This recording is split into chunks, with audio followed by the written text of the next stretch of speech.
Vale, pues bueno, en primer lugar, habría, desde el punto de vista de la semiótica, cuando hablamos de moda, estamos hablando de un mecanismo cultural en el que aquello que no era significativo dentro de lo que se denomina técnicamente semiosfera, es decir, un universo de sentido, etcétera, un universo cultural, se vuelve significativo. Es decir, la moda es un mecanismo que vuelve significativo aquello que no era significativo dentro de un determinado universo cultural.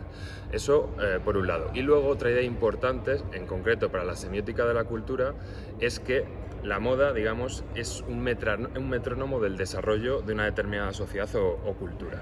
En ese sentido, cuando analizamos ciertas tendencias, etcétera, desde el punto de vista de la semiótica de la cultura, no se explicarían por las transformaciones que están teniendo lugar a nivel social, sino que la moda nos permite analizar, estudiar esas transformaciones en el terreno cultural o social. No sé si se entiende bien esta inversión, porque muchas veces tenemos ese problema desde la semiótica.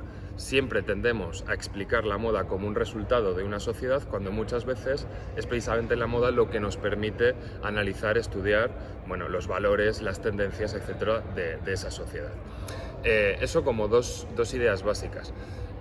Ahí pues evidentemente podemos encontrar diferentes ejemplos. De hecho, en concreto, Simmel, que escribió un libro que se llamaba Filosofía de la moda, pues hablaba precisamente de este fenómeno como digamos, un camino para analizar cómo de veloces eran los cambios dentro de una sociedad. Es decir, una sociedad en la que cambia constantemente de moda significa que los cambios a nivel social también se pueden dar de un modo mucho más rápido, etcétera, etcétera.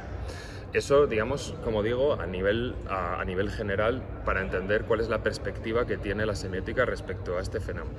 Si nos vamos en concreto a una tendencia como lo vintage, que puede englobar no solo, digamos, la mirada hacia el pasado, sino también la cuestión de reutilizar ropa, darle una segunda vida, etcétera, etcétera. Pues bueno, lo primero que tendríamos que preguntarnos desde el punto de vista de la semiótica es básicamente qué nos dice esa tendencia sobre esa sociedad que vive con esos parámetros, por decirlo de alguna manera. Es decir, qué significa que un sector de la población, de nuestra sociedad, mire al pasado para, en cierto modo, construir su futuro, por decirlo de alguna manera, y a partir de ahí buscar preguntas. Yo ante eso tendría que, digamos, analizar más en concreto qué significa lo vintage, dónde se manifiesta todo ese tipo de tendencias para poder responder a esta pregunta. Pero lo que está claro es que no significa que lo vintage haya triunfado, por ejemplo, porque la sociedad esté más concienciada con lo sostenible, con el medio ambiente, etcétera, etcétera, sino que lo interesante es ver que lo que se hace es mirar hacia el pasado.